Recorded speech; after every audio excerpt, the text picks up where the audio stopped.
तो hi everyone are समस्ते केनता अछ आशा करछि समस्त पूरा भल थिबो।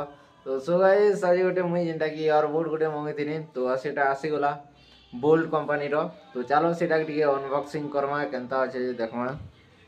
तो एटा होचे तमर से इयरबड बोल्ट रो। तो चलो देखमा केनता अछि जे जल्दी अनबॉक्सिंग करार पड़वा एटा के। तो चलो फाइनली अनबॉक्सिंग करमा केनता अछि देखि।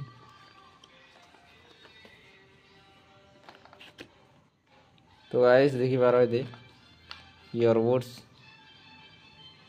तो इतार प्राइस अच्छे 1300 थिला जाके ऑफर थिला तो 1200 पड़ला। बोल्ट कंपनी रो कंडीशन भल अच्छे देखो केनता अच्छे। तो चलो सुनवा केनता अच्छे जे बोल्ट। तो काफी खतरा अच्छे साउंड पूरा मस्त अच्छे दुई के दुई पूरा